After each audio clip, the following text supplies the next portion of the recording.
Hello everyone, welcome to Avanti classes. My name is Manjeet Bhardwaj, I am your chemistry lecturer. आज हम पढ़ने वाले हैं इक्विलिब्रियम का last lecture. Let's start it. सबसे पहले आयनिक इक्विलिब्रियम के अंदर ओसवाल्ड डाइल्यूशन लॉ। ठीक है, वैसे तो हम ये कर चुके हैं ओसवाल्ड डाइल्यूशन लॉ। ठीक है, लेकिन कुछ चीजें हैं जिस जो हमने इसके अंदर नहीं की हैं। तो वो कौन सी चीजें हैं? जैसे के की वैल्यू ये आपको निकालनी आती है ना। के ए इक्वल क्या होता है? Product by reactant raise to their power of coefficient. Acid के लिए है ये, है ना, वाटर से उधर मल्टीप्लाई हो जाएगा। तो ये हम पहले कर चुके हैं, dissociation constant for weak acid. लेकिन इसी का एक दूसरा फॉर्म है ये वाला, ये आपने नहीं किया, और ये भी ओसवाल्ड डाइल्यूशन लॉ के अंदर ही हम पढ़ने वाले हैं। ठीक है, तो ये क्या होता है इसके बारे में डिस्कशन करते हैं। तो ये क्या बताता है, let me explain it here. तो हम सबसे पहले कार्बोक्सिलिक एसिड लेते हैं, वीक एसिड। ठीक है, COOH ये था आपके पास, और ये क्या हुआ, दो आयंस के अंदर टूट जाएगा, है ना।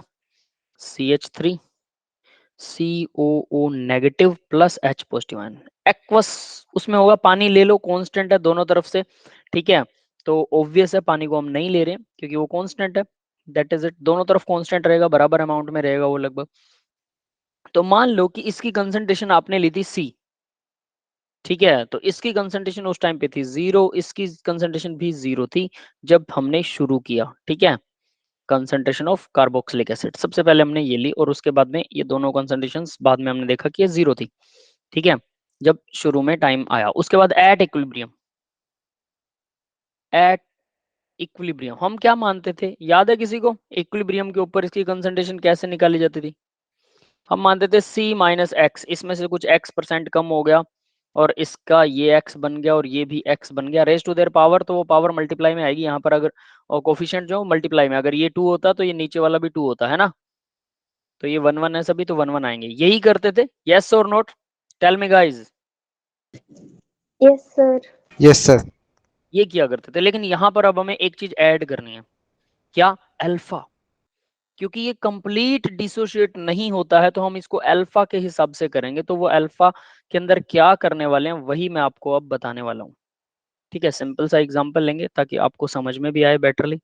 ठीक है, सुपोज दैट कंसंट्रेशन लेट, यहाँ मैं मान रहा हूं कंसंट्रेशन जो है वो थी 10 मोल। ठीक है, अब इक्विलिब्रियम पर कुछ कंसंट्रेशन इसकी ब्रेक डाउन होगी, कार्बोक्सिलिक एसिड के आयंस में कन्वर्ट होगी। तो लेट, यहां पर ये भी लेट करेंगे कि लेट अल्फा जो है कितने परसेंट हिस्सा टूटा। तो अल्फा जो है वो 0.2 है। तो परसेंट निकालेंगे तो कितना निकलेगा? परसेंट निकालोगे तो ऑब्वियस है, इनटू 100 कर देंगे तो वो परसेंट में कितना निकलेगा? इनटू 100, 20%।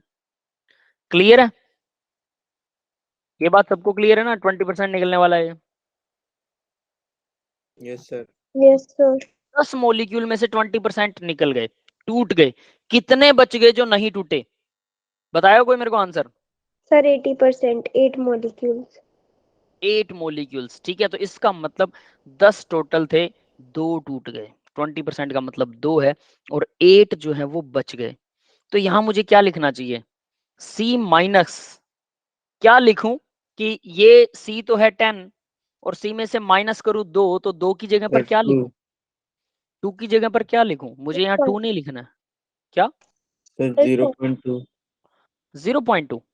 0.2 लिख दिया, इससे तो बात नहीं बनेगी। इसका मतलब ये 10 में से 0.2 माइनस करने पर 0.2, नहीं वो तो परसेंटेज है, और वैसे मुझे वो वर्ड लिखना ही नहीं है। तो क्या लिखूं?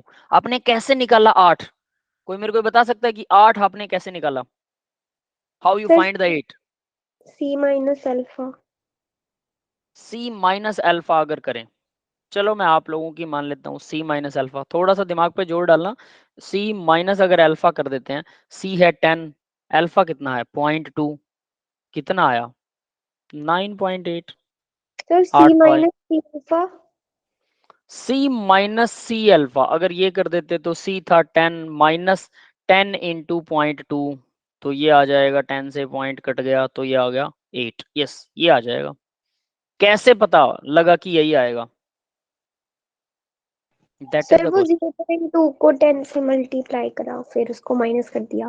हाँ, लेकिन 10 से मल्टीप्लाई क्यों करेंगे, अब ये चीज ही मेंशन करती है। देखो हमें पता है 20% है, तो 20% के लिए हम क्या करते हैं, 20% कितना होगा, तो देखो 20% का मतलब 20/100 इंटू टोटल होता है, टोटल था 10, इक्वल कितना आ गया, ऑब्वियस है, यहाँ पर आपके सामने आंसर आ जाएगा, 2 0 कट देंगे, इक्वल 2 आ गया। तो 20% का मतलब है कि 20/100 मतलब परसेंटेज डिवाइडेड बाय 100 मल्टीप्लाई में टोटल, इक्वल आ जाएगा जितने डिसोशिएट हो गए, है ना, इक्वल 2 आएगा वो। यस, क्लियर है। Yes sir. ये फॉर्मूला बना रहा हूं मैं, आपको फॉर्मूला बनाने की कोशिश कर रहा हूं, आपको फॉर्मूला बना के सिखाने की कोशिश कर रहा हूं, ठीक है। लेकिन यहां पर हम परसेंट को यूज नहीं करेंगे, क्योंकि हमें तो अल्फा यूज करना है। 20% से तो बड़ा आसानी से सोल्व हो रहा है, अल्फा से कैसे होगा, अल्फा का मतलब क्या होता है, एक में से कितना, है ना। तो यानी कि इसको कैसे निकालते हैं, अल्फा मल्टीप्लाई में अगर टोटल कर दो, क्योंकि वो 100 में से था, डिवाइड में 1, एक में से है ना अल्फा, तो डिवाइड में 1, जैसे 20 डिवाइडेड बाय 100 था, 100 में से 20, तो टोटल से मल्टीप्लाई करेंगे तो टोटल में से कितना, तो टोटल था कितना, टोटल हमारे पास 10 था, तो 100 में से 20, तो टोटल 10 में से कितना, तो वो 10 में से आ जाएगा आपके पास में, वो 2 आ जाएगा, है ना। वैसे ही अल्फा किस में से होता है, अल्फा एक में से होता है, क्लियर है, ये बात कंफर्म्ड है ना, अल्फा एक में से कितना, तो alpha divided by 1 into total, यानी अल्फा इंटू टोटल, 1 का तो कोई मीनिंग ही नहीं है, तो अल्फा इंटू टोटल डायरेक्ट करने पर आपके सामने क्या आ जाएगा, जितना हिस्सा टूट गया, alpha into total. Yes guys, समझ में आ रहा है बेटा ये सबको। Yes sir. सर तो यहां यस पर सर अब हम, ठीक है बेटा, तो यहां पर अब हम क्या ले सकते हैं, सी मल्टीपल में अल्फा लगा सकता हूं मैं। सी मल्टीपल में अल्फा का मतलब क्या होगा, ये 10 है, तो अब यहां देखो मैं इस परसेंटेज को गायब कर रहा हूं, हमें इससे कुछ नहीं लेना देना, ठीक है। और अब आपके सामने c इंटू अल्फा की वैल्यू निकालूंगा, तो c था 10, अल्फा है 0.2, तो इसका मतलब ये आ जाएगा 2, 2 आएगा, क्लियर है। तो c इंटू अल्फा है 2, इसका मीनिंग क्या है, c इंटू अल्फा का मतलब जितना जो डिसोशिएट हो गए, है ना, डिसोशिएटेड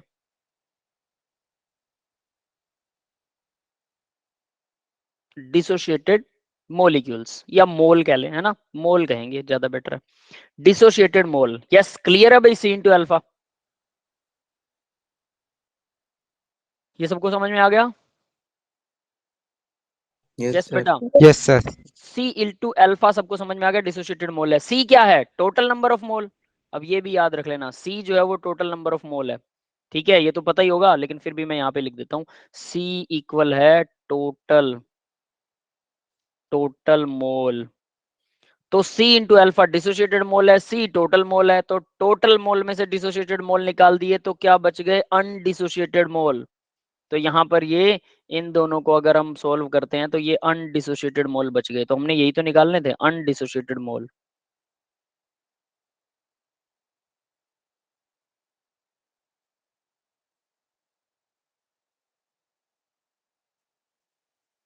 सर 8 मोल अनडिसोसिएटेड है।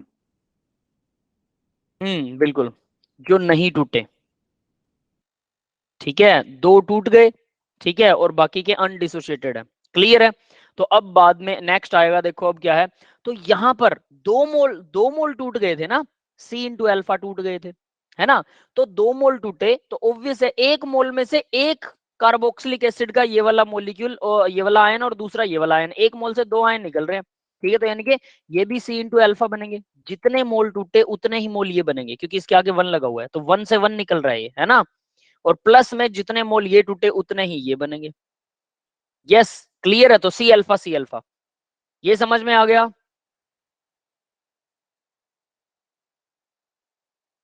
ये सभी को क्लियर हुआ, जो मैंने बनाया बहुत इंपॉर्टेंट है, पीछे हमने केमिकल इक्विलिब्रियम में वो एक्स करके किया था, एक्स से हो जाता है, अल्फा की जरूरत नहीं पड़ती है, लेकिन यहाँ पर अल्फा की जरूरत पड़ती है, तो उसको अल्फा से ही निकालेंगे कि वो कैसे निकले, और यही न्यूमेरिकल्स में सबसे इंपॉर्टेंट स्टेप है। यस गाइस, समझ में आया बेटा ये सबको, यस सर। ठीक है। तो देखिए अब हम आगे क्या करने वाले हैं, तो हमारे पास प्रोडक्ट और रिएक्टेंट आ चुके हैं, तो मैं सीधा लिख सकता हूँ प्रोडक्ट बाय रिएक्टेंट, यानी कि यहाँ पर के की वैल्यू अगर निकालनी हो, के ए, वाटर तो कांस्टेंट है ऑलरेडी, तो के ए क्या आएगा, सी अल्फा मल्टीप्लाई में सी अल्फा डिवाइड में क्या आ गया, C minus C alpha. C minus C alpha में C को कॉमन लेंगे, 1 माइनस अल्फा आ जाएगा, C से एक C कट जाएगा, तो आपके सामने ये वैल्यू आ गई, फिर ये वैल्यू आ गई। यस गाइज, समझ में आ रहा है बेटा? क्लियर है? तो यहां से अब आप इसको यहां कन्वर्ट कर सकते हैं, इससे ये आ जाएगा, फिर नेक्स्ट वाला आ जाएगा। तो C alpha square 1 minus alpha भी के ए ही होता है। और ये किसके लिए है? ये कार्बोक्सिलिक एसिड के लिए, जिसके अंदर एक ही हाइड्रोजन होता है, एक H पॉजिटिव आयन डोनेट करता है, और जिसकी वैलेंसी 1 ही आती है। आगे बैलेंस जब करते हैं इसको तो 1 1 ही आता है सबके आगे। अगर कुछ हो रहा है तो ये वैल्यूज बदल जाएंगी। तो ये फॉर्मूला वैसा ही रहेगा। फॉर्मूला में सी का मतलब क्या है? टोटल नंबर ऑफ मोल। ठीक है। और अल्फा क्या है? Degree of dissociation. तो टोटल नंबर ऑफ मोल और डिग्री ऑफ डिसोसिएशन तो वही रहने वाले हैं। लेकिन हाँ, इनके आगे 2 से मल्टीप्लाई हो सकता है, 3 से मल्टीप्लाई हो सकता है, ये सब कुछ उलट पुलट हो सकता है, वो रिएक्शन के हिसाब से चलेगा। तो याद रख लेना, ये एक पर्टिकुलर रिएक्शन के लिए ऐसा है, सभी रिएक्शंस में ये यूज नहीं होने वाला। यस, क्लियर है? Yes, sir. ठीक है। तो आगे बढ़ते हैं बेटा। अब इसी में देखो आगे इन्होंने क्या दे रखा है। Dissociation constant for weak acid है। इसके बाद में देखो इफ अल्फा, अगर अल्फा की वैल्यू बहुत कम है, लेस देन 1 है, तो 1 माइनस अल्फा को हम 1 लिख सकते हैं। अल्फा की वैल्यू लगभग लेस देन, तो ये देखो मैं यहाँ जो इन्होंने अल्फा लगा रखा है इसको मैं 0 मान सकता हूँ, तो सी अल्फा स्क्वायर सीधा आ गया।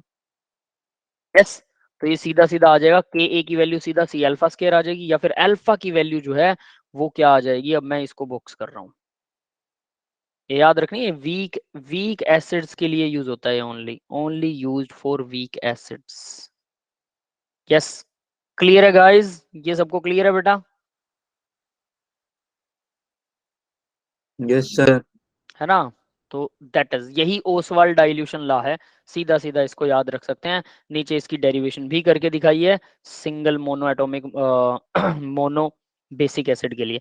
सिमिलरली फॉर वीक बेस के लिए भी वही वैल्यू हो जाएगी। ठीक है। और के बाय के बी स्ट्रॉन्ग एसिड, और हायर द वैल्यू ऑफ के डिवाइड बाय के be strong is the acid by base. ठीक है। तो जिसकी भी वैल्यू स्ट्रॉन्ग हायर होगी, के की वैल्यू ज्यादा है तो एसिड स्ट्रॉन्ग है, के बी की वैल्यू ज्यादा है तो बेस स्ट्रॉन्ग है। तो इस लाइन का कोई मतलब नहीं है, बस सिमिलरली फॉर वीक बेस, बस बात खत्म। ठीक है, ये बात समझ में आई सबको? अब आगे बढ़ते हैं, एसिडिटी एंड पीएच स्केल। तो पीएच स्केल क्या होता है भाई, ये आपको ऑलरेडी पता है, pH equal negative log of a मतलब activity of hydrogen ion. Note, pH can also be negative और ग्रेटर देन 14। पीएच जो है वो नेगेटिव भी हो सकता है और 14 से ज्यादा भी हो सकता है। ये लाइन मैंने आपको पहले ही बता रखी है, याद है? हमने डिस्कस किया था, याद है किसी को? Yes sir. यस है सर। ना? कितनी हो सकती है वो वैल्यू, माइनस में कितनी हो सकती है मैक्सिमम? शायद वो हमने निकाल के भी देखा था, वो याद है किसी को? कितना मैक्सिमम होता है, कोई बताएगा?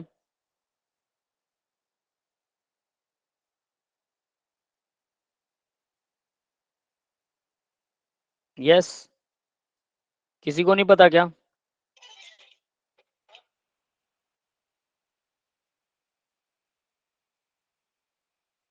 चुप मत हुआ करो बेटा, नहीं याद है तो बता दो, कोई बात नहीं, हम उसको डिस्कस करेंगे, है ना?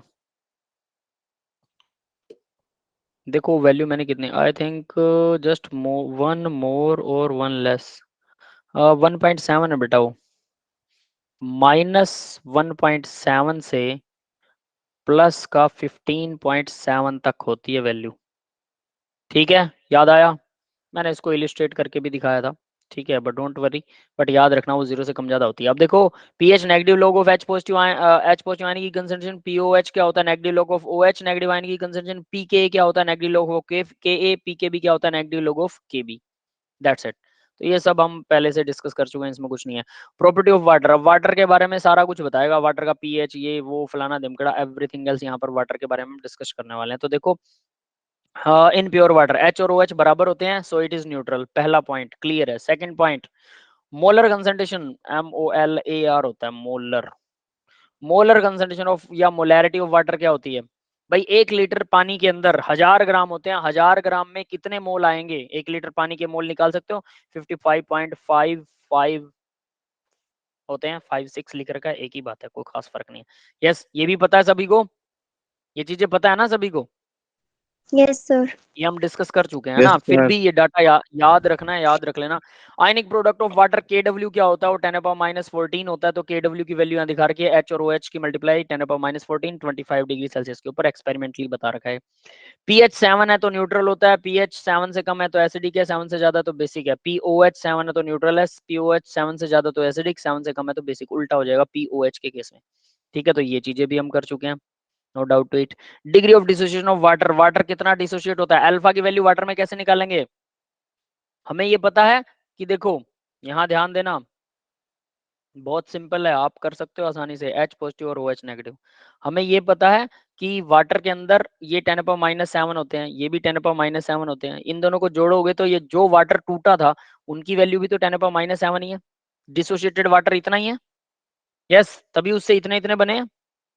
क्लियर है बेटा ये? Yes, sir. Yes sir. अब तो इसका मतलब इतना वाटर डिसोशिएट हो जाता है। तो हमने अल्फा के बारे में क्या पढ़ा था? Number of dissociated mole divide by total mole, यही होता है ना? तो डिसोशिएटेड मोल कितने हैं? 10⁻⁻7, टोटल मोल 55.55, दोनों को डिवाइड कर दिया, 18 इंटू 10⁻⁻10 आया। या परसेंट निकालो तो 100 से मल्टीप्लाई कर दो, तो और साथ में इन्होंने 18 की जगह 1.8 लिख रखा, इसलिए 10⁻⁻7 हो गया, वरना 10⁻⁻8 रह जाना चाहिए था वो। ठीक है ना? तो ये याद रख लेना, ये 1.8 लिख रखा, और कुछ नहीं, बिल्कुल डाटा सही है ये। ठीक है, नेक्स्ट बढ़े, तो वाटर के अल्फा तो निकाल लिया, अल्फा कितना होता है? Degree of dissociation. ठीक है, next absolute degree dissociation constant of water, के ए जो होता है, के ए या के बी, इसको एब्सोल्यूट बोलते हैं। तो के ए और के बी बराबर होगा वाटर का, क्यों? जितना एसिड के लिए है उतना ही बेस के लिए होगा, वो प्रोडक्ट बाय रिएक्टेंट, रिएक्शन वही रहेगी, water H positive OH negative. तो के ए निकालना चाहोगे, H पॉजिटिव आयन के लिए निकालना चाहेंगे, तो product by reactant divided by क्या होता है? प्रोडक्ट बाय रिएक्टेंट, तो प्रोडक्ट क्या है? H और OH है, दोनों है, रिएक्टेंट वाटर है, rest to their power coefficient सबका 1 1 है। सेम अगर बेस के लिए निकालोगे तो भी वही आएगा, वाटर में तो दोनों होते हैं, एसिड भी होता है, बेस भी होता है, तो दोनों के लिए एक ही रिएक्शन से निकलेगा। समझ में आ गया ये? दोनों के लिए एक ही रिएक्शन से निकलेगा, क्योंकि वाटर में दोनों होते हैं, भी ऑब्वियस है, एक ही रिएक्शन के अंदर होते हैं। दैट इज वाई ये के ए और के बी दोनों के लिए सेम दे रखा है। और वो कितना निकलेगा हमें पता है, H होता है 10⁻⁻7, दूसरा OH भी इतना ही होता है, और टोटल नंबर ऑफ मोल्स कितने होते हैं? ये मोल में होते हैं 10⁻⁻7 मोल, ये 55.55 होते हैं। इसको डिवाइड किया तो हमारे पास वैल्यू कुछ कुछ वैसी आ गई, 1.8 इंटू 10⁻⁻16, वो -10 था यहाँ पर। ठीक है, और अगर इसको 1.8 की फॉर्म में लगाओगे -9 रह जाएगा, और ये -16 आ रहा है। 10 रेज की पावर में डिफरेंस है, 1.8 दोनों का सेम है। यस, क्लियर है भैया डाटा सबको? यस और नॉट? यस गाइस, सबको क्लियर है बेटा ये? Yes sir. Yes, sir. Yes sir. ठीक है, तो यानी फर्स्ट पेज हमने ये सारे फॉर्मूलाज कर लिए, समझ लो। ठीक है, और ये याद होने चाहिए, कम से कम ये तो याद कर लो, उसके बाद में न्यूमेरिकल करने आपके लिए आसान हो जाएंगे, सारे न्यूमेरिकल समझ में आएंगे, लेकिन ये आपके फिंगर टिप्स पे होने चाहिए। सोच लेना, फिंगर टिप्स पे न्यूमेरिकल्स होने चाहिए ये सारे के सारे। चलिए अब आगे बढ़ते हैं। अब नेक्स्ट देखो भाई, पीकेए एंड पीकेबी इक्वल होता है। अब ये वाटर का ही निकल रहा है, पीके और पीकेबी। जैसे के ए निकाला था हमने, के ए इक्वल के बी था, है ना? के बी था और इक्वल उन्होंने 1.8 इंटू 10⁻⁻16 निकाल दिया। ठीक है, अब पी के और पी के भी निकलेगा, बस लॉग कर देंगे, माइनस लॉग 1.8 इंटू 10⁻⁻16 का लॉग कर दिया, नेगेटिव लॉग, तो ये आ जाएगा 16 माइनस लॉग 1.8 या फिर 15.7। 15.7 वाटर ज्यादा से ज्यादा इतना ही बेसिक हो सकता है, याद है 15, मैंने बोला 15.7 होती है इसकी वैल्यू, किसकी? पीएच की। पीएच स्केल जो है -1.7 से प्लस का 15.7 तक होता है। तो इसका ये जो पी के ए निकालोगे वो इतना ही निकलेगा, सेम निकलता हो। यस, क्लियर है बेटा? यहां से आपको वो स्केल भी याद रहेगा 15.7 प्लस का। आगे देखिए, के ए और के बी की मल्टीप्लाई अगर करते हैं तो वो इक्वल होता है के डब्ल्यू के, वही एच और ओ एच की मल्टीप्लाई के इक्वल होती है, ये भी हम कर चुके हैं। और पी के ए प्लस पी के बी इक्वल पी के डब्ल्यू होता है, वो 14 होता है, 10⁻⁻14 नहीं, वो सिर्फ 14 होता है 25 डिग्री सेल्सियस पर। P K H three O positive ion का कितना होता है? P K H three O positive ion का pKa H positive ion 1.7 minus में, याद है मैंने ये बोला था, ये स्केल ऊपर वाला 15.7 नीचे 1.7, ये दोनों सिमिलर है ना, pKa pKb नेगेटिव लोग निकाल दिया उसने। अब यहाँ पर वो H3 ओनली, ये तो दोनों का था ना, pKa pKb दोनों का सेम आ रहा था, और यहाँ पर pKa सिर्फ H पॉजिटिव के लिए, pKb सिर्फ OH नेगेटिव के लिए, ये दोनों का 1.7 आएगा माइनस में, वो दोनों का इकट्ठा था। पिछले पेज के ऊपर चेक कर सकते हैं, यहाँ पर सबसे लास्ट में दोनों का इकट्ठा निकाल रखा है, Ka बोल दो Kb बोल दो, दोनों का इकट्ठा है ये, ठीक है। सबसे नीचे जो लिखा हुआ है दोनों की मल्टीप्लाई कर, यहाँ पर सिंगल निकालेंगे तो इतना निकलेगा ऑटोमेटिकली। यस, क्लियर है गाइज? सर। Yes sir. हाँ, ये इकट्ठा है, इसको इक्वल मत, मतलब इसको ये मत समझना पीके और अकेला निकाल रखा है, दोनों का इकट्ठा निकाल रखा है, ठीक है। तो वैसे तो ये दोनों का इकट्ठा मतलब दोनों के मल्टीपल में होना चाहिए था, आई थिंक सो, बट इन्होंने इक्वल लगा रखा है ऐसे ही। PH equal calculation of different type of solution. अब ये अलग अलग सॉल्यूशंस का पीएच कैसे निकालते हैं, तो सबसे पहले स्ट्रॉन्ग एसिड के लिए इंपॉर्टेंट मार्क कर रहा हूँ, मैंने शायद इसके ऊपर न्यूमेरिकल करवाया था, ये आप लोगों को एक न्यूमेरिकल करवाया था मैंने, याद हो, जो HCl है उसकी कंसंट्रेशन थी 1 इंटू 10⁻⁸ मोल पर लीटर, और उसका पीएच निकालना था। याद है वो क्वेश्चन, मैंने बोला था एनसीईआरटी में भी है ये, कोई था उस दिन क्लास में आप लोगों में से, कोई तो था पक्का। यस, याद है किसी को? किसी को याद नहीं है? ऐसा कोई क्वेश्चन किया था हमने? आप लोग एनसीईआरटी क्वेश्चन सॉल्व करते हो? कितने बच्चे हैं जो एनसीईआरटी का क्वेश्चन रेगुलर सॉल्व करते हैं भाई? मैं है कर कोई? रेगुलर नहीं करते। आनंद एंड सचिन दोनों रेगुलर सॉल्व कर रहे हैं? नो सर, आए- कभी कभी हो जाता है। कभी कभी करते हो, ठीक है, बट रेगुलर सॉल्व करने चाहिए बेटा, ताकि आप इसको खत्म कर सको। एनसीईआरटी के क्वेश्चन आंसर खत्म कर दो करके, ठीक है। सॉल्यूशन मैं भेज चुका हूँ आप यस लोगों के सर। पास में, है ना, तो उसे खत्म करना है एट एवरी कॉस्ट, तो जरूर कीजिए, वो बहुत जरूरी है। कोई क्वेश्चन नहीं समझ में आ रहा उसको छोड़ दो एक बारी, ठीक है, अगला क्वेश्चन करो, उससे अगला, उससे अगला, उससे अगला। अगर 30 क्वेश्चन दिए तो 10 आप पक्का कर लोगे, अगर आपने मेरे थ्योरी के ऊपर ध्यान दिया है अच्छे तरीके से, 10 क्वेश्चन और उसको याद किया है, तो 10 क्वेश्चन तो आपको सॉल्यूशन देख के पक्का आ ही जाएंगे। जब 10 हो जाएंगे ना, तो 5 और हो जाएंगे, 10 के बाद कोई भी उठाओगे तो 5 और सॉल्व हो जाएंगे, और वो 5 सॉल्व होने के बाद, 15 सॉल्व होने के बाद ना, फिर 20 से 25, 25 से 30 अपने आप हो जाएंगे सारे, जब दोबारा उनको देखोगे। लेकिन पहली बार में 10 पक्का, 10 से 15 क्वेश्चन आराम से सॉल्व कर लोगे। दूसरी बात, जब बाकी के बचे हुए क्वेश्चंस को देखोगे, नोटबुक और पेन से करना है, याद रखना, बाकी के बचे हुए क्वेश्चंस को देखोगे तो वो भी हो जाएंगे। एनसीईआरटी में शायद कोई एक आधा ऐसा क्वेश्चन बचेगा जो आपको समझ में नहीं आएगा, 30 में से एक या दो, उन क्वेश्चन को मेरे को फॉरवर्ड करो, बोलो सर क्वेश्चन नंबर ये है, ये वाला है, हमें समझ में नहीं आया, मैं आपको वही क्वेश्चन क्लास में भी करवाने की कोशिश करूंगा, नेक्स्ट डे या उससे नेक्स्ट डे जब भी हमारी क्लास लगेगी, ये पहले दिन आप क्वेश्चन मेरे को दीजिए, ठीक है, और उसके बाद में मैं देख लूंगा उसको कि क्या है, क्योंकि ऑन द स्पॉट अगर मैं करवाऊंगा सारे बच्चों का वो लेक्चर खराब हो जाएगा, है ना। तो इसलिए आप लोगों को मैं हिसाब से कि आपको क्या बताना चाहिए इस क्वेश्चन में, शॉर्टकट में इसको कैसे करवा सकता हूँ, 2 मिनट में कैसे सॉल्व करवा सकता हूँ, तो उस हिसाब से मैं सोच के रखूंगा ट्रिक ऑलरेडी कि ऐसे ऐसे करके ये आपको आता है, ये करना है, ये दैट्स इट, तो वैसे करके, लेकिन करो जरूर बेटा सॉल्व, वो बहुत जरूरी है, ठीक है। तो चलो भाई, इसमें देखो स्ट्रॉन्ग एसिड के लिए, अगर एसिड स्ट्रॉन्ग हो और कंसंट्रेशन जो है वो 10⁻⁻6 से ज्यादा हो, इन केस वाटर को नेग्लेक्ट कर सकते हैं, water can be neglected, water can be neglected मतलब H positive ion coming from water, water से जो H पॉजिटिव आयन आएंगे उसको आप छोड़ दो, कोई दिक्कत नहीं है, पहला पॉइंट। लेकिन अगर कंसंट्रेशन लेस देन है, लेस देन 10⁻⁻6 है, तब आप वाटर को नहीं छोड़ सकते, वाटर के कंसंट्रेशन को नेग्लेक्ट नहीं कर सकते, इसको हम काउंट करेंगे। तो इस केस में क्या करेंगे पता है, इस केस में ये करेंगे, H positive ion concentration, strong acid है ना, स्ट्रॉन्ग एसिड की बात कर रहा है, कंसंट्रेशन स्ट्रॉन्ग एसिड, ठीक है, plus can not be neglected है ना, तो यहां पर मैं लगा रहा हूं plus H positive ion of water, दोनों को ऐड करने पर ही आपको पीएच सही निकलेगा। यस बेटा, समझ में आया? अगर 10⁻⁻6 से वो कम है कंसंट्रेशन, तो मैंने आपको बताया था कि हमारे पास एक एसिड है HCl जिसकी कंसंट्रेशन है 10⁻⁸, 10⁻⁸ कम है कि ज्यादा है 10⁻⁶ से, ये बताओ। 10⁻⁻6 बड़ा है कि 10⁻⁸ बड़ा कम है?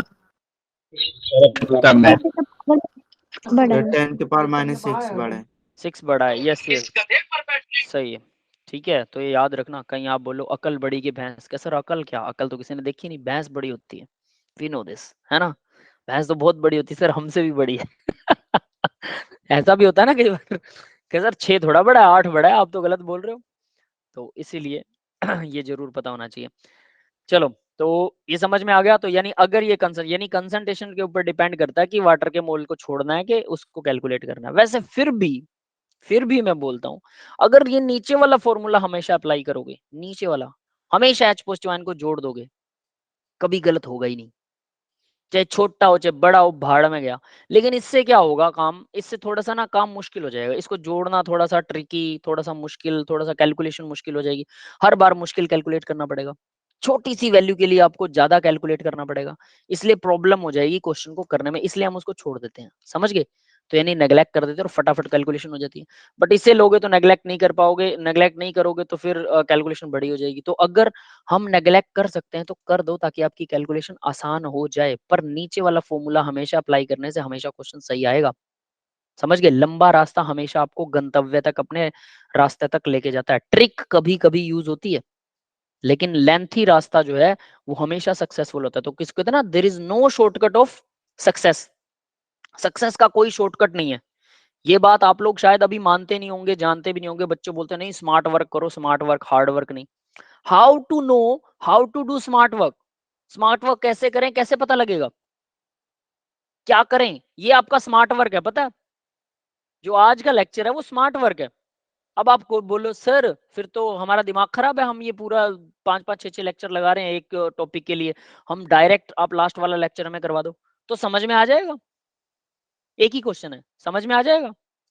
ये जो मैं अभी लिख रहा हूं कि concentration greater than less than pH निकालते हैं, आपको पीएच ही नहीं पता होगा, यहाँ पे मैं पीएच समझाने बैठूंगा, पी के ए क्या होता है, के ए क्या होता है, क्यों स्ट्रॉन्ग एसिड क्यों है कोई, वीक एसिड क्यों है कोई, कैसे उसको कैलकुलेट करते हैं, वो सारी कहानियां छोड़ दूं, सीधा फॉर्मूला बता दूं, हो सकता है नहीं।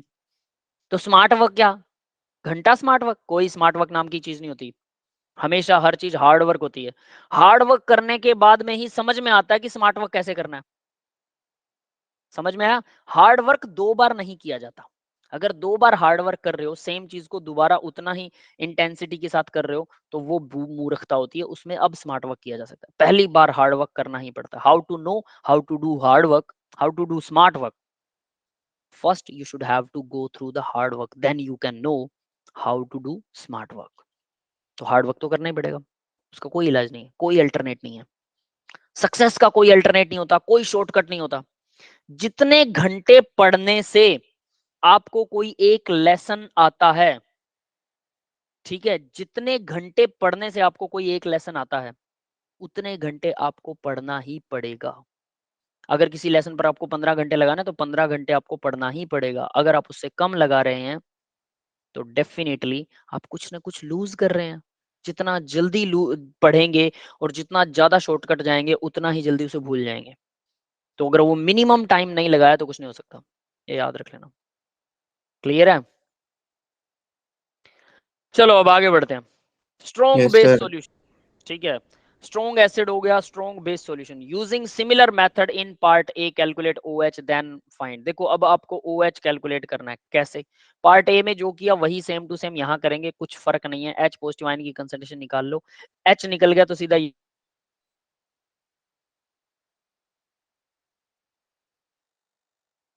अप्लाई कर दो। वहां ये कह रहा है OH निकाल लो, मैं कह रहा हूँ सीधा H निकाल लो, ऊपर वाला स्ट्रॉन्ग। अब H निकालने के बाद क्या करना है, H और OH मल्टीप्लाई -14 होती है, H वैल्यू भरो, इसको उधर ले जाओ, OH आ जाएगा, बस बात खत्म। Use this. क्लियर है?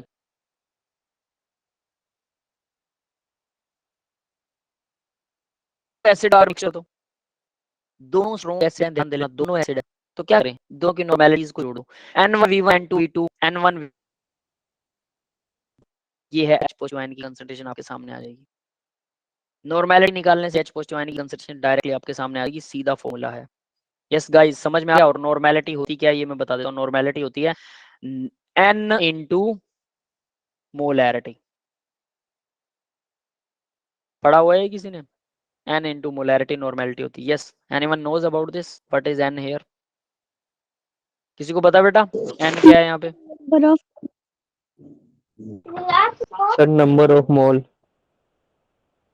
Number of mole? नहीं नहीं नहीं नहीं, मोल नहीं है, कुछ और। किसी और का कोई गेस है? किसी ने पढ़ा है तो बताओ, वरना अपनी तरफ से मत बताओ। अब मैं बताता हूँ फिर, ठीक है। n यहाँ पर क्या है, इसको n फैक्टर या v फैक्टर भी बोलते हैं। हाँ बेटा क्या कह रहे हो?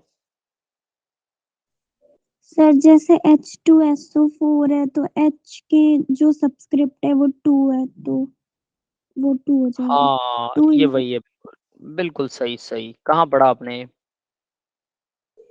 सर पढ़ाया तो था आपने। मैंने पढ़ाया था, लेकिन मैंने इसको n फैक्टर नहीं बोला था, ठीक है। तो n फैक्टर को v फैक्टर भी बोलते हैं। n फैक्टर यहाँ पर नंबर ऑफ इलेक्ट्रॉन से लिंक रखता है।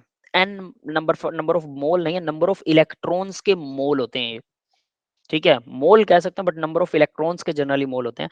Number of electrons transferred in the reaction is called n।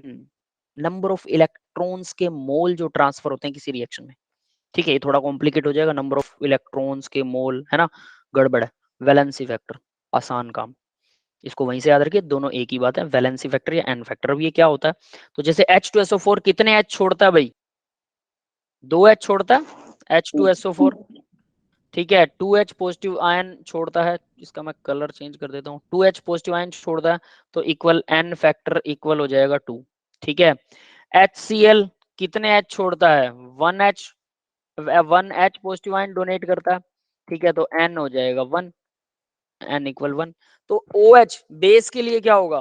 Base के लिए भी सेम हो जाएगा, तो NaOH का हम नहीं लिखेंगे, खैर इसका HCl का नहीं लिखते हैं, बेस का लिखते हैं अब, है ना। बेस के लिए जैसे मान लो मैग्नीशियम हाइड्रोक्साइड है, MgOH twice, milk of magnesia, acidity की दवाई होती है ये, पता है।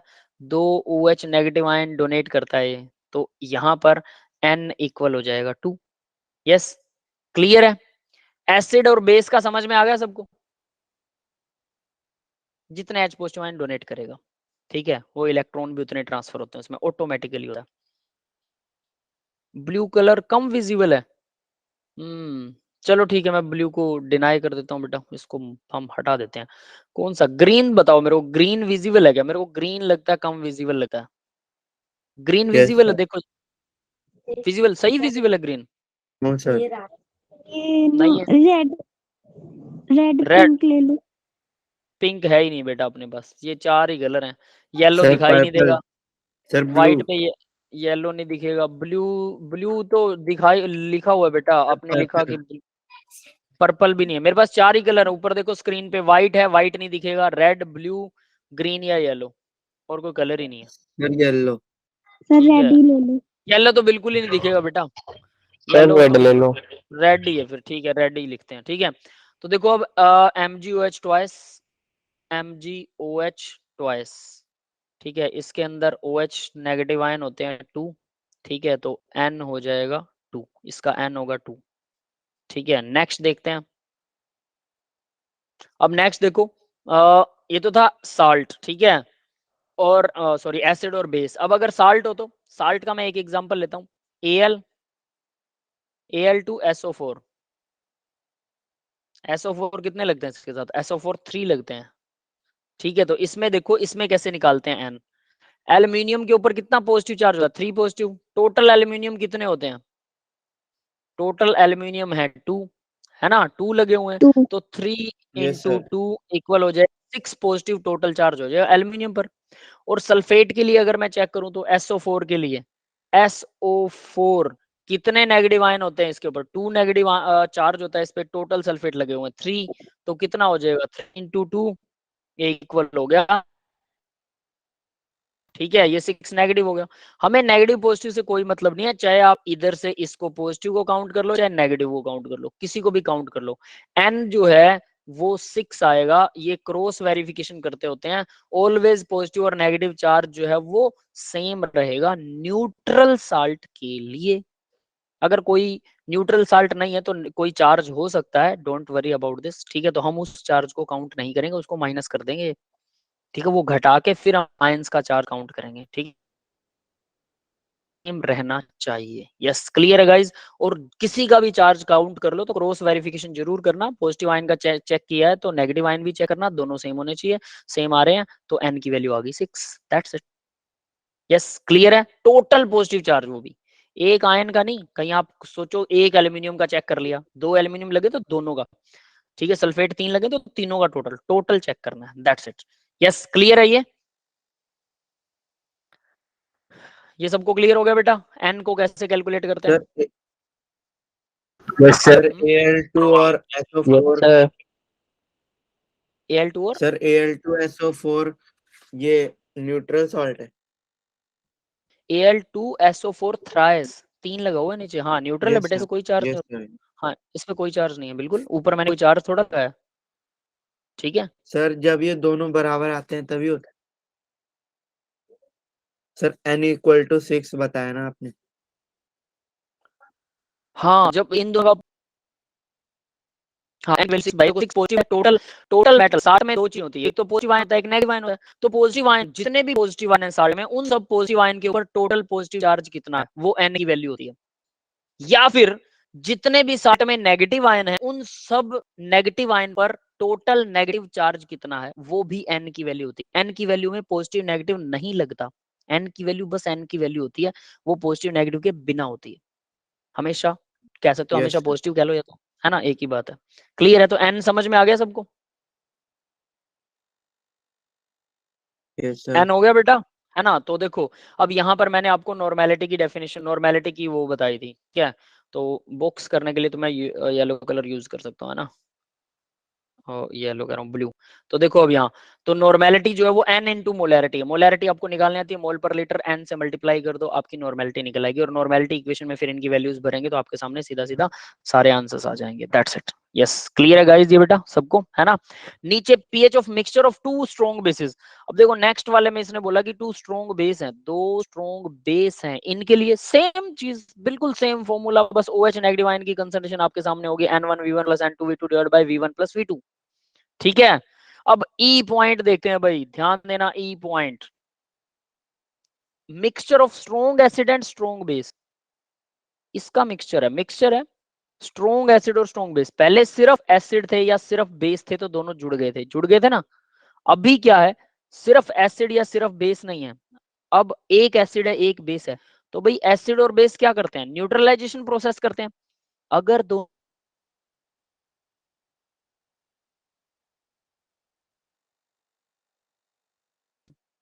तो टोटल एक। अब यहां पर आप देखिए, इसने पहले एसिड लिखा है तो याद रखना N1V1 का मतलब यहाँ पर N1V1 जो है वो एसिड है, स्ट्रॉन्ग एसिड। ठीक है, और दूसरा जो दे रखा है इसने ये स्ट्रॉन्ग बेस के लिए N2V2। तो अगर एसिड ज्यादा है तो सॉल्यूशन देखो यहाँ लिखा भी हो, solution will be acidic in nature, H positive आने की कंसंट्रेशन वही इक्वेशन रहेगी, फर्क क्या रहेगा, N1V1 - N2V2। जो बेस था ना, एसिड में से बेस को घटा दिया, डिवाइड में total volume V1 + V2, same as it is. अगर N2V2 बड़ा है यानी कि बेस, स्ट्रॉन्ग बेस की वैल्यू ज्यादा है और स्ट्रॉन्ग एसिड की वैल्यू कम है, तो हम क्या करेंगे, बेस में से एसिड को घटाएंगे, N2V2 - N1V1।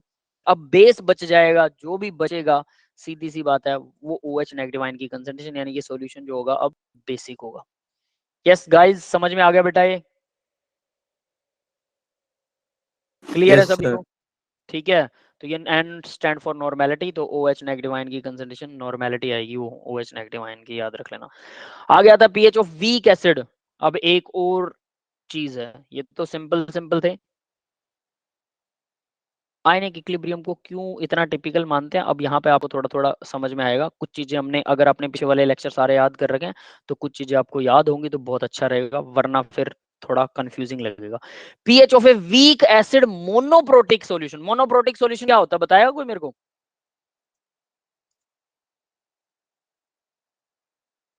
मोनोप्रोटिक सॉल्यूशन क्या होता है? जो एक एनीवन? OH रिलीज करते हैं। हाँ, एक एक H, एसिड है बेटा, यस सर। एसिड, एसिड है, एक H। 1H। ठीक है, हाँ एक मोनो मतलब एक H पॉजिटिव आयन रिलीज करे। तो ऊपर जो हमने की ना इक्वेशन ये वही है, सेम है। देखो Ka equal H OH divide by H है वो C alpha square 1 minus alpha, वही है। और यहाँ पर क्या वही चीज दे रखी है, अल्फा की वैल्यू लेस देन 1 हो तो 1 माइनस अल्फा को 1 मानेंगे, ठीक है, ये वही सेम चीज लिख रखी है। और Ka की value C alpha square divide by 1 minus alpha था ना, तो 1 माइनस अल्फा 1 हो गया सीधा। और अल्फा की वैल्यू क्या आएगी, तो अल्फा निकालना चाहते हो तो भाई C नीचे आ जाएगा और फिर टोटल का रूट हो जाएगा। और ये वैलिड होता है लेस देन का मतलब ये वैलिड होता है जब वो 10 पावर यानी 10% या 0.1 से कम हो अल्फा की वैल्यू, ठीक है। अब ये समझ में आ गया, तो ये हम पहले कर चुके हैं, इसका कुछ आनी जानी नहीं है। On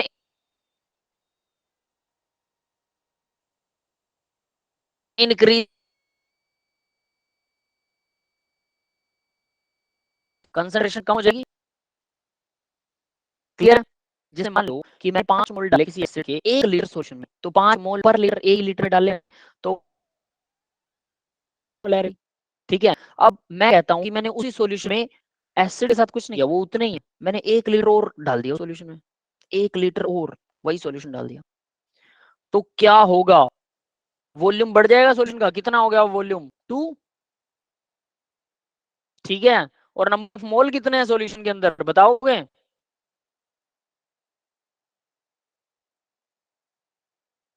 yes guys, number of मोल कितने हैं सॉल्यूशन के, बताएगा कोई मेरे को। सर 55.57। 55.5, अरे क्या कह रहे हो बेटा, नहीं मैं उस बारे में बात ही नहीं कर रहा हूँ। मैं क्या कह रहा हूँ पता है, आपके पास में, चलो इलिस्ट्रेशन देता हूँ एक एग्जांपल का, ठीक है। आपके पास में ये है, यहाँ पर हम ग्रीन कलर यूज कर सकते हैं, ग्रीन कलर बिल्कुल साफ दिखाई देता है ब्लैक स्क्रीन पे, ठीक है। तो देखो यहाँ पर आपके पास में 1 लीटर सॉल्यूशन है जिसके अंदर 5 मोल है, बहुत सिंपल क्वेश्चन है, ज्यादा गहराई में मत सोचिए। 1 लीटर सॉल्यूशन है और इसके अंदर 5 मोल है, 5 मोल एसिड है। अब मैंने क्या किया, इसी सॉल्यूशन के अंदर 1 लीटर और सोलवेंट डाल दिया, मतलब मैंने 1 लीटर पानी और डाल दिया, ये लो। तो पहली मोलैरिटी थी कितनी, 5 मोल पर लीटर, 1 लीटर में 5 मोल था, ये मोलैरिटी थी m। अभी मैंने 1 लीटर और डाल दिया प्लस 1 लीटर, तो टोटल लीटर तो बढ़ गए 2 लीटर हो गया ना, वॉल्यूम हो गया 2 लीटर, न्यू वॉल्यूम यस हो गया, सर, न्यू वॉल्यूम। पर नंबर ऑफ मोल मोल सही रहेंगे। मोल उतने ही रहेंगे ना, मोल तो 5 ही रहेंगे, वो तो 10 बनने वाले नहीं है, ठीक है। तो मोलैरिटी क्या आ जाएगी, मोलैरिटी क्या आती है, मोल पर लीटर, तो डिवाइड में टोटल लीटर तो 2 है अब, तो कितना आ जाएगा 2.5, यस सर। समझ में आ गया। तो मोलैरिटी ऑफ सॉल्यूशन जो वो आधी हो जाएगी, यानी वॉल्यूम डबल किया, मोलैरिटी ऑफ सॉल्यूशन आधी हो जाएगी। लेकिन इसको रट्टा मत मारना, इसको करके देखना, ठीक है, समझ गए बेटा, क्लियर है सबको ये, Yes, sir. Yes sir. ठीक है। ठीक है, तो आगे बढ़ते हैं इसी के अंदर। तो यहाँ हम क्या बात कर रहे थे, यहाँ पर हमने बोला कि अगर इंक्रीज करते हैं तो कंसंट्रेशन कम हो जाती है, कंसंट्रेशन कम होगी ना मतलब मोलैरिटी कम हो गई, ठीक है। मोलैरिटी जो है वो कम हो जाती है, अल्फा इंक्रीज हो जाता है, ये याद है सबको, अल्फा इंक्रीज होता है, अल्फा मतलब डिग्री ऑफ डिसोसिएशन। अब ये एसिड ज्यादा डिसोशिएट हो जाएगा, क्यों, क्योंकि अब उसको क्या है, अल्फा का मतलब पता है ना कि वो एक मॉलिक्यूल टूट जाता है, 10 में से मान लो 2 टूट रहे हैं, लेकिन अगर बहुत ज्यादा वॉल्यूम है तो टूटने की संभावना बढ़ जाएगी, क्योंकि अब वो दोबारा जुड़ेंगे नहीं, वो पास नहीं आ सकते हैं, तो टूट ज्यादा जाएंगे, जुड़ेंगे नहीं, है ना। तो इसलिए अल्फा की वैल्यू बढ़ जाएगी, अल्फा इंक्रीज हो जाएगा। H पॉजिटिव आयन की कंसंट्रेशन अगर डिक्रीज होती है, यहाँ पर मोलैरिटी डिक्रीज हुई मतलब H पॉजिटिव आयन डिक्रीज हुआ, पीएच इंक्रीज हो जाएगा, पीएच तो नेगेटिव लोग होता है ना H का, तो इसलिए पीएच इंक्रीज हो जाएगा। यस गाइस, समझ में आया बेटा, ये जनरल टर्म है ये, इसमें कोई फॉर्मूला नहीं है, कोई कुछ नहीं है, बस जनरल है, तो इसलिए आपको यस जनरल सर। समझना है इसे। Yes, sir. क्लियर है सबको, यस और नॉट, ठीक है। अब आगे बढ़ते Yes, हैं sir. जरा, अब देखो एक फॉर्मूला, फॉर्मूला, ओके बेटा थैंक यू। अब देखो आगे पीएच एक और फॉर्मूला लिख रखा, pH of solution of A polyprotic weak acid,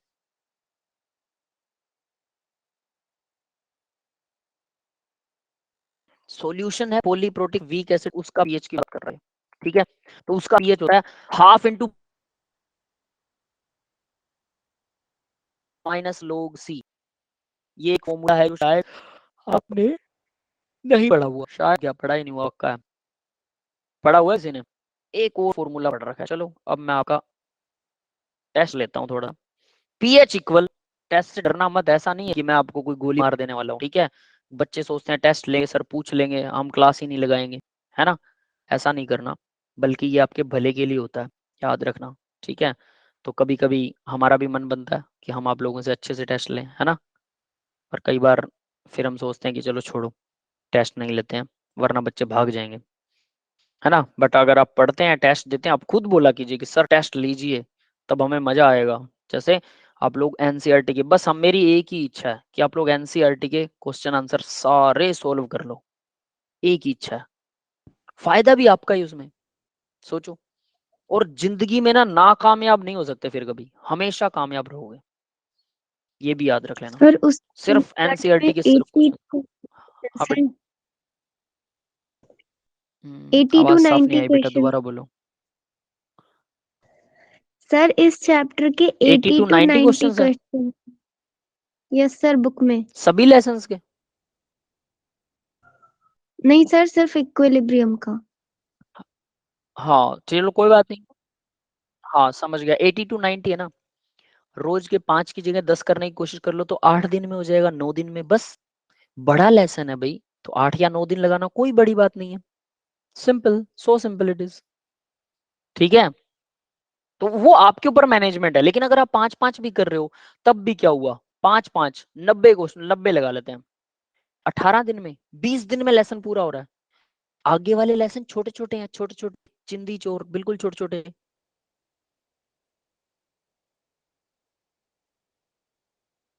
वो बड़े आराम से पूरे हो जाएंगे। तो पीछे वाले लेसन के लिए 10, कोई दिक्कत नहीं है बेटा, घबराने की क्या जरूरत है। जो चीज बड़ी होती है ना, उसको थोड़ा थोड़ा करके करो। पानी देखा है आपने, पानी कभी किसी से लड़ता नहीं है, पत्थर को पिघला देता है, लोहे को खत्म कर देता है, धीरे धीरे धीरे काम करता है। कमजोर से कमजोर चीज ताकतवर हो जाती है अगर वो धीरे धीरे काम करे तो, याद रख लेना। एकदम सफाई से उसी टाइम पे सब कुछ नहीं किया जा सकता, लेकिन धीरे धीरे अगर काम किया जाए तो कमजोर से कमजोर की चीज को ताकतवर बनाया जा सकता है बहुत आसानी से। तो देखो भी पीएच का एक और फॉर्मूला था जो मैं बात बता रहा था, 7 के अंदर से माइनस, यहां पर पी के था प्लस log c था। यस, ये फॉर्मूला हमने कल ही डिस्कस किया था, याद है किसी को, था कि नहीं। Yes sir. सर 7 नहीं था। तो ये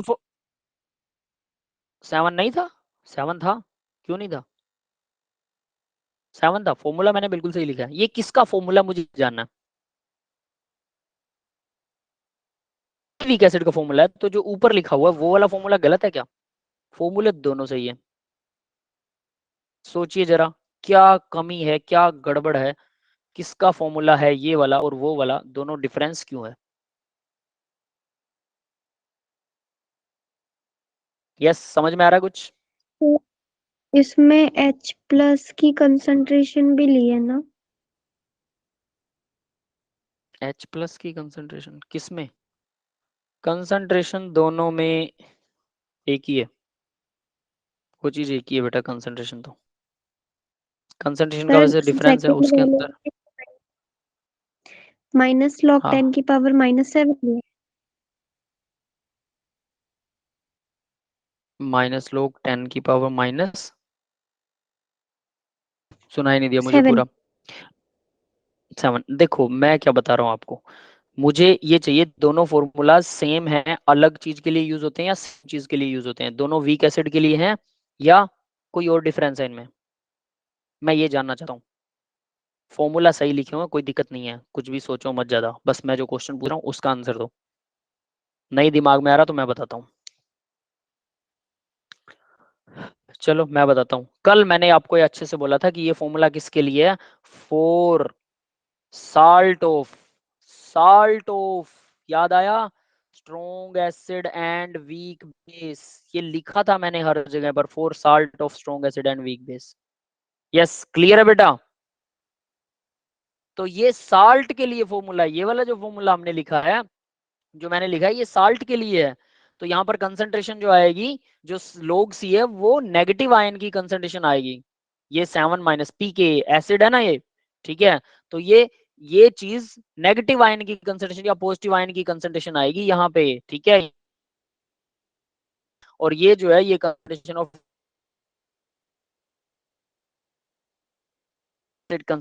एसिड की कंसंट्रेशन कितनी है, ठीक है, पीएच पीके माइनस log C। यस बेटा, समझ में आया।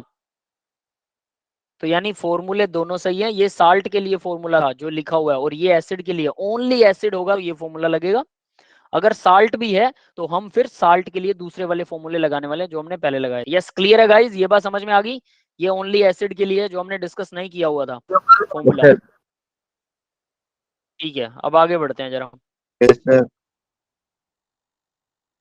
अभी ये देखिए, relative strength of two acid. अगर दो एसिड्स हों, ओके बेटा, दो एसिड्स हों और दोनों एसिड्स की रिलेटिवली स्ट्रेंथ अगर आपको निकालनी हो, स्ट्रेंथ के बारे में वैसे हमने डिस्कस किया था हल्का सा कि स्ट्रेंथ निकालने का अलग मेथड होता है, लेकिन यहाँ पर वो स्ट्रेंथ निकालने का मेथड बता रखा है। H positive ion furnished bye acid number 1, H positive ion furnished bye acid number 2, यानी कि जिसने जितने एसिड दिए, ठीक है, वो कंसंट्रेशन कह सकते हो कि उन्होंने H पॉजिटिव आयन की कंसंट्रेशंस, वो इक्वल होता है, इन दोनों का डिवाइड होता है, इक्वल होता है C1 अल्फा 1 C2 अल्फा 1, या फिर लिख सकते हैं under root KA1 C1 KA2 C, ये दोनों चीजें बराबर है। और अगर मान लीजिए ये वैल्यू आती है 1/2, इसका मतलब ऊपर वाला जो एसिड है वो नीचे वाले एसिड का हाफ पावरफुल है।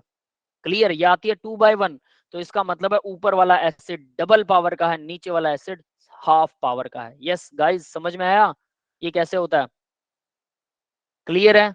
तो ये फॉर्मूला आपको इंपॉर्टेंटली लर्न करना है।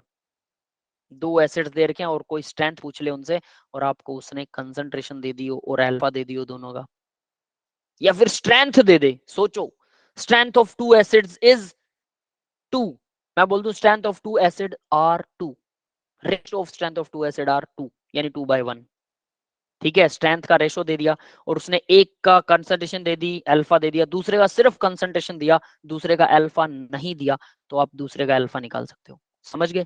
और इस अल्फा को किसी दूसरी जगह पर यूज कर सकते हो।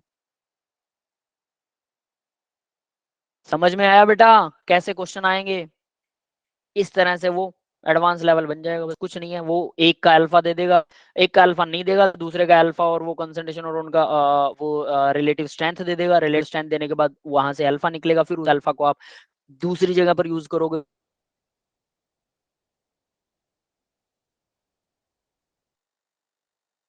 इस तरह के क्वेश्चंस आते हैं। यस गाइस, समझ आ गया बेटा, आगे बढ़े।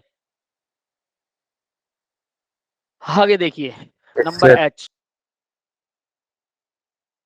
Okay, pH of a mixture of two weak acids. अब दो वीक एसिड का मिक्सचर है, पहले स्ट्रॉन्ग एसिड का मिक्सचर रहा था ना,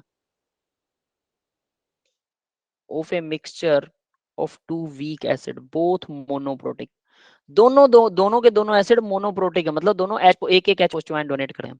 तो अगर अल्फा 1 लेस देन 1 है, वीक एसिड है, तो लेस देन 1 होगा डेफिनेटली। वीक, दूसरा भी वीक एसिड है, उसका भी लेस देन 1 होगा, वैसे बहुत कम होगा।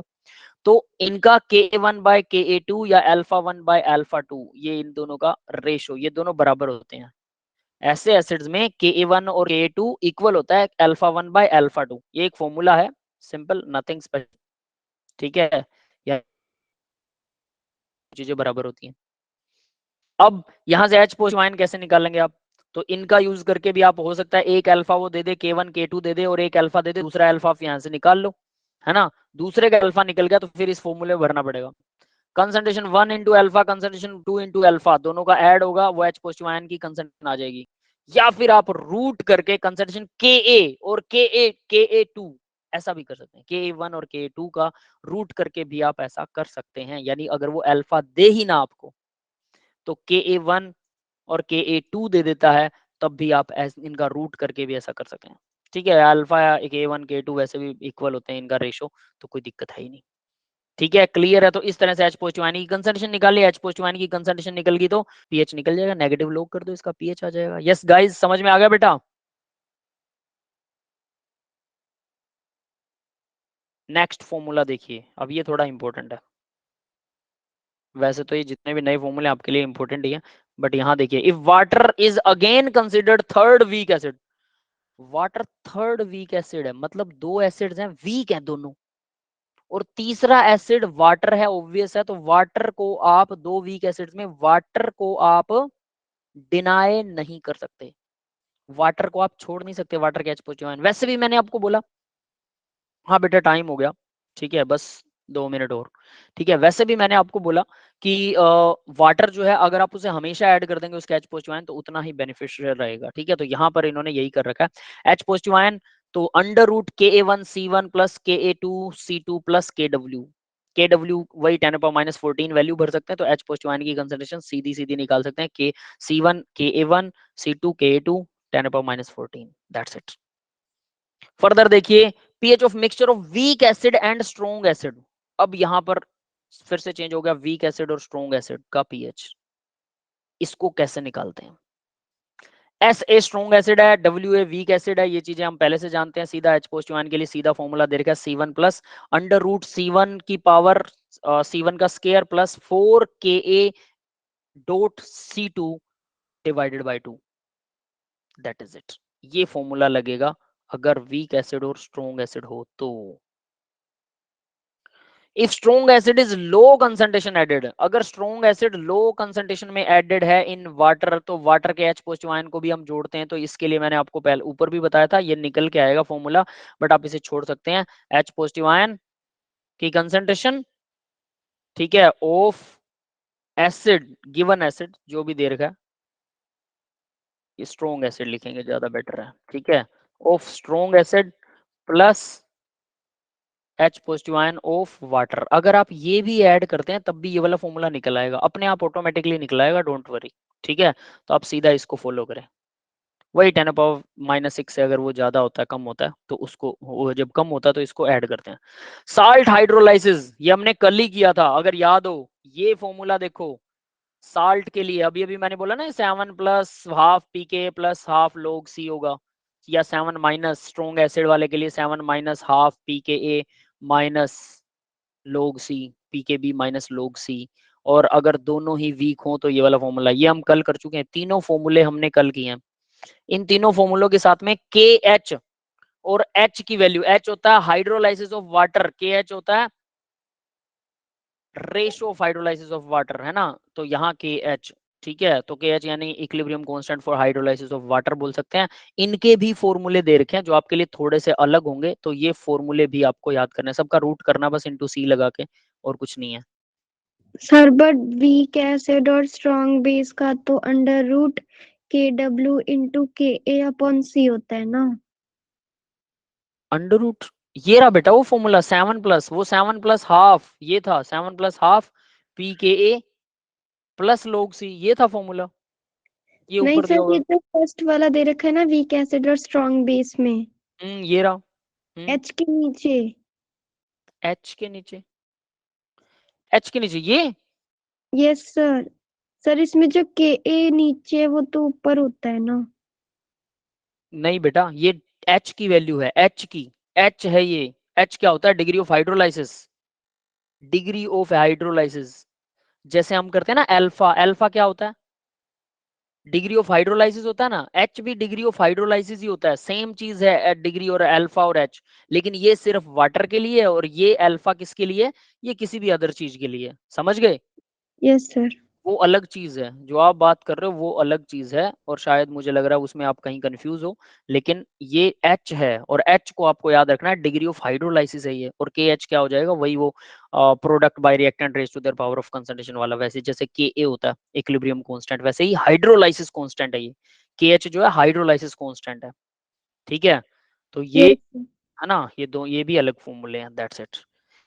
इसके बाद में बफर सॉल्यूशन, तो बफर एसिडिक बफर और बेसिक बफर ये भी हमने पहले किए थे, कल ही किए थे, और यहाँ पर इनके जस्ट फॉर्मूले दे रखे हैं पीएच निकालने के। पीके लोग साल्ट बाय एसिड होता है, हेंडरसन इक्वेशन है ये, ठीक है, और पीके बी लोग salt by base, salt by acid salt by base, P K P K B वो तो सेम टू सेम लगेंगे, एक फॉर्मूला याद है तो दूसरा अपने आप याद हो जाएगा, दैट्स इट। बफर इंडेक्स क्या होता है, बट बफर कैपेसिटी बोलते हैं इसको, बफर इंडेक्स को, नीचे वाला फॉर्मूला किसी काम का नहीं है, वो आप नहीं भी करेंगे तो चलेगा, ठीक है, ये मत कीजिए। क्योंकि ऊपर वाले फॉर्मूले से आ जाएगा। Total number of mole divide by alkali, यानी बेस कितना ऐड किया पर लीटर, और divided by change in pH. Yes, समझ में आया? Total number of mole of acid और एल्कली एडेड इन पर लीटर। एसिड या बेस कितना आपने पर लीटर में ऐड किया डिवाइड बाय पीएच में चेंज, ये होता है बफर की कैपेसिटी। यानी कि आपने थोड़ा सा एसिड मिला दिया और उससे बफर में चेंज नहीं आया, फिर थोड़ा और मिला दिया तो बफर सॉल्यूशन का पीएच अब भी चेंज नहीं हुआ, थोड़ा और मिलाने पर बफर सॉल्यूशन का पीएच चेंज हो गया। यानी बफर सॉल्यूशन किस हद तक पीएच को रेजिस्ट कर सकता है, 1 ग्राम 2 ग्राम कितना डालने तक, वो बफर की कैपेसिटी, उसी को बफर इंडेक्स भी बोलते हैं। फॉर्मूला आपके सामने आ गया, ठीक है। And this one is the last slide, not the least. और इसमें देखो सबसे नीचे दे रखा सोल्यूबिलिटी प्रोडक्ट का फॉर्मूला। सोल्यूबिलिटी प्रोडक्ट क्या होती है भाई? प्रोडक्ट, सोल्यूबिलिटी प्रोडक्ट आयंस की multiply raise to their power of coefficient, सीधा सीधा वो है, बस इसको थोड़ा घुमा फिरा के लिख रखा है, जरूरत नहीं याद करने की, आपको वो बेटर है जो मैंने कल करवाया था। Condition for precipitation, ionic product अगर ज्यादा होगा, अब देखो आयनिक प्रोडक्ट की वैल्यू ज्यादा है केएसपी से तो प्रेसिपिटेशन ओक्योर होगा, ये भी हम कल कर चुके हैं, ठीक है। ये दोनों चीजें कल हो चुकी हैं तो इसमें हम मत्था नहीं मारेंगे। हमें क्या देखना है सिर्फ इंडिकेटर्स में। इंडिकेटर क्या होते हैं भाई? H पॉजिटिव आयन के साथ में अगर इंडिकेटर जुड़ जाता है तो ये इस तरह से H पॉजिटिव आयन अलग हो जाएगा और इंडिकेटर अलग हो जाएगा और इनके बीच में एक इक्विलिब्रियम आ जाएगा, ठीक है। तो ये इक्विलिब्रियम से हम यहां से H पॉजिटिव आयन की कंसंट्रेशन निकालेंगे। इक्विलिब्रियम से कैसे निकलेगी? प्रोडक्ट डिवाइडेड बाय रिएक्टेंट कर सकता हूं ना, प्रोडक्ट बाय रिएक्टेंट, है ना। अब इसमें से H पॉजिटिव आयन को निकाल लो, बाकी सबको दूसरी तरफ ले जाओ, आपके सामने सीधा रिजल्ट आ जाएगा। तो सीधा रिजल्ट आएगा ये वाला, निकाल के देख सकते हो आप, कोई दिक्कत नहीं है। ये आ गया K कांस्टेंट है इसका, जैसे हम इक्विलिब्रियम कांस्टेंट निकालते हैं। निकाल के दिखा देता हूं थोड़ा सा। इंडिकेटर और H पॉजिटिव प्रोडक्ट है ये दोनों, रिएक्शन के प्रोडक्ट डिवाइडेड बाय रिएक्टेंट आएगा H इंटू इंडिकेटर, और ये इक्वल आ जाएगा के एच आई एन लिख रखा है उसने, वही है के इक्विलिब्रियम कांस्टेंट होता है जैसे, वैसे इक्विलिब्रियम कांस्टेंट है ये इंडिकेटर के लिए। इसमें H पॉजिटिव आयन की कंसंट्रेशन निकाल लो तो ये चला जाएगा मल्टीपल में और ये आई एन डिवाइड में आ जाएगा, H आई एन ऊपर आई एन नीचे, दैट्स इट। क्लियर है बेटा? कैसे निकला है फॉर्मूला, समझ में आ गया? Yes sir. है ना। तो ये फॉर्मूला कैसे निकला बस ये आपको पता होना चाहिए, ठीक है। और फर्दर इन्होंने क्या किया, इसी से पीएच, एच है तो पीएच निकाल लिया, उसका नेगेटिव लॉग कर दिया, सारे का नेगेटिव लॉग करने पर ये सामने आएगा। और या फिर इसको ऐसे भी कह सकते हो, आई एन का मतलब आयोनाइज्ड फॉर्म होता है और अनआयोनाइज्ड एच आई एन, मतलब ये आयन में नहीं टूटा H I N, unionized form और आयोनाइज्ड फॉर्म का divide log P K H I N, that is all. Clear है भाई? समझ में आया? Yes sir. That's all for the today's lecture guys. If you have any doubt you can ask me. अब आपका ये lecture हो चुका है कंप्लीट, मैं इसको बस थोड़ा साफ साफ लिख देता हूँ, ठीक है। और ये आ जाएगा HIN, ये है हमारा K इक्विलिब्रियम कांस्टेंट होता है, ये इक्विलिब्रियम कांस्टेंट HIN के लिए है, ठीक है। इसमें आप H की वैल्यू निकाल लीजिए बस, ठीक है। ये H पॉजिटिव आयन के लिए इसी से, ये इसके लिए है और यहाँ से आप ये वाली इक्वेशन निकाल सकते हैं, ठीक है। That's all. और नीचे एक और चीज दे रखी है, सॉरी भाई, सिग्निफिकेंस ऑफ इंडिकेटर, इंडिकेटर का सिग्निफिकेंस, अगर HCl एसिड है यूजिंग द टू इंडिकेटर्स तो देखो NaOH 100%, फिनोफिथिलीन यूज करते हो HCl और NaOH के साथ में तो 100% रिएक्शन हो जाएगी। मिथाइल ऑरेंज यूज करते हो 100% रिएक्शन हो जाएगी, रिएक्शन भी नीचे दे रखी है। Na2CO3 यूज करते हो फिनोफेथिलीन और HCl के साथ में तो फिनोफेथिलीन ये 50% रिएक्शन करेगा लेकिन मिथाइल ऑरेंज 100% कर देगा। अगर NaHCO3 करते हो तो फिनोफेथिलीन रिएक्शन ही नहीं करेगा HCl के साथ अगर इसे रिएक्शन करवा रहे हो, बट मिथाइल ऑरेंज 100% रिएक्शन कर देगा। यस, क्लियर है? ये डाटा याद कर लेना, ये क्या होते हैं, ये 8th लेसन में काम आएगा, ये जो भी सिस्टम है it will be used in 8th lesson, redox reaction के अंदर हम इसका यूज करेंगे, but significance of indicator you should have to learn that. That's all for the today's class. बेटा अब मैं रिकॉर्डिंग बंद कर रहा हूँ, बताइए आप लोगों को कोई डाउट है तो बोलिए, वरना